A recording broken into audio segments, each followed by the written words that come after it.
এই সুনামগঞ্জ 3 আসনে নির্যাতিত, নিপীড়িত, অবহেলিত, বঞ্চিত 5 লক্ষ মানুষের পক্ষ থেকে মৌলানা শেখ ফয়েজ আহমদ সাহেবকে অভিনন্দিত করছি এবং তার নেক হায়াত কামনা করছি। ভবিষ্যতের জন্য তিনি এই আসনের কাণ্ডারি হিসেবে মানুষের সুখে দুঃখে অতীতের ন্যায় পাশে থাকতে পারেন। সবাই বলুন আমিন। আসলে যে কথাটি না বললেই নয়, 1996 সালের জাতীয় সংসদ নির্বাচনে আমি যখন খেজুরগাছ নিয়ে প্রার্থী হয়েছিলাম, তখন এই আসনে বাংলাদেশ খেলাফত মজলিস থেকে নির্বাচনে আমার সাথে প্রতিদ্বন্দ্বিতায় ছিলেন সুনামগঞ্জ জেলা বাংলাদেশ খেলাফত মজলিসের সাবেক সুদীর্ঘকালের সভাপতি, আমাদের জগন্নাথপুরের কৃতি সন্তান শেখে কাতিয়া রহমতুল্লাহ আলাইহির স্মৃতিধন্য ঐতিহ্যবাহী কাতিয়ার সূর্য সন্তান মৌলানা বদিউজ্জামান রহমতুল্লাহ আলাইহি, আমি তার রূহের মাগফিরাত কামনা করছি। 1996 থেকে নিয়ে ধারাবাহিকভাবে 4 বার আমি জোটের প্রার্থী ছিলাম। বিগত আওয়ামী ফ্যাসিস্টদের নির্যাতন এবং অঘোষিত ভাবে আমাকে হত্যার নির্লজ্জার অংশ হিসাবে এই আসনে আমাকে প্রার্থী করা হয়েছিল। সকলেই আপনারা জানেন, আমি যখন ইতিকাফরত ছিলাম আমার কোনো অপরাধ ছিল না। সরকারের কাছে আমার একটি অপরাধ ছিল, আমি সরকারের বিরুদ্ধে আন্দোলন সংগ্রামে রাজপথে একটি ছিলাম। সরকারের কাছে আমার অপরাধ ছিল বিএনপির নেতা, আগামী দিনের কাণ্ডারি জনাব তারেক রহমান সাহেবের সাথে আমি নাকি ইংল্যান্ডে গিয়ে বিভিন্ন মশওয়ারা করে বাংলাদেশে এসে পরিস্থিতি আমি অস্থিতিশীল করে। আমার অপরাধ ছিল মোদির বিরুদ্ধে আমি আন্দোলনে সক্রিয় ছিলাম। আমার অপরাধ ছিল টিপাই বুকের বাদের বিরুদ্ধে আমি সিলেট বিভাগে সবচেয়ে বেশি অগ্রণী ভূমিকা পালন করেছিলাম।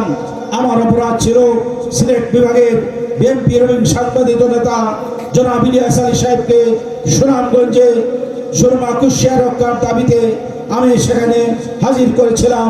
সেই অপরাধে আমাকে ইতিকাফ থেকে নিয়ে সুদীর্ঘ 4 মাস আমাকে ফাঁসির সেলে, কন্ডেম সেলে রাখা হয়েছিল। আমার নির্বাচনী এলাকায় শুধু নয়, বিশ্বের যেখানে বাংলা ভাষাভাষী মুসলমান ছিলেন সবাই আমার জন্য দোয়া করেছিলেন, যে কারণে আমি কারামুক্ত হয়েছিলাম। কিন্তু কারামুক্ত হয়ে আমি স্বাধীনভাবে দিনাতিবাদ করতে পারিনি। তাদের কঠোরে পরে আমাকে নির্বাচনে যেতে বাধ্য করা হয়েছিল। আমি সেই নির্বাচনে গিয়েছিলাম আমার ইচ্ছায় নয়।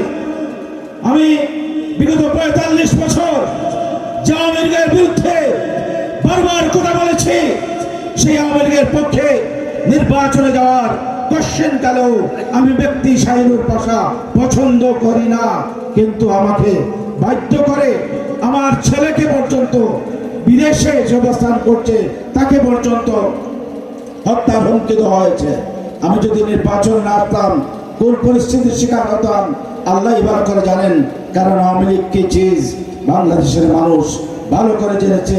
36 জুলাই আগ পর্যন্ত দীর্ঘ 16 বছরের তাদের সেই ফ্যাসিস্ট আচরণের কারণে আমি যে কারণে আজকে সাংবাদিক বন্ধুদের কাছে আমার অবস্থানটি তুলে ধরলাম।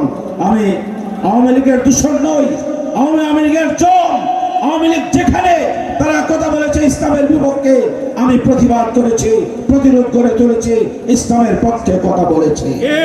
সেই হিসাবে আমি আপনাদের সন্তান হিসেবে যদি আল্লাহ পাক রব্বুল আলামিন হায়াত দান করেন এবং নির্বাচন কিভাবে হবে আমরা এখনো ভালো করে জানি না, তবে আমরা এটা জানি বাংলাদেশকে ফ্যাসিস্ট মুক্ত করার জন্যে বাংলাদেশের উলামায়ে কেরামের অবিসাংবাদিক নেতা আল্লামা মামুনুল হক সাহেব যেভাবে আন্দোলন সংগ্রাম করছেন, অন্যান্য রাজনৈতিক দল সংস্কারের কথা যেভাবে বলছেন, আমরা মনে করি সংস্কার করেই আমরা নির্বাচনের দিকে এগিয়ে যেতে চাই। আমরা আরেকটি অবৈধ নির্বাচনের দিকে আমরা যেতে চাই না। যদি সেই নির্বাচন বিলম্বিত হয় তবু আমরা মনে করি সংস্কারের মাধ্যমে সুষ্ঠুভাবে আমাদের ইয়াং জেনারেশন সহ প্রত্যেক মানুষ নির্বাচনে আসে, ইনশাআল্লাহ বাংলাদেশ খেলাফত মজলিস এই আসন জোট থেকে উদ্ধার করে আপনাদের প্রার্থী হিসাবে শাহিনুর পাশাকে আপনাদের সামনে হাজির করবে এবং যেখানেই থাকেন না কোনো মৌলানা ফয়েজ আহমদ সাহেব এই আসনের প্রার্থীর জন্য এই মাঠে এসে কাজ করবেন। আমি আপনাদের সন্তান আর আপনাদেরকে কষ্ট দিতে চাই না। আপনারা কষ্ট করে এসেছেন সুনামগঞ্জ 3 আসনের 17টি ইউনিয়নের 153টি ওয়ার্ডের প্রত্যেক ওয়ার্ড থেকে আপনারা যে এসেছেন আমাদেরকে ঋণী করে ফেলেছেন।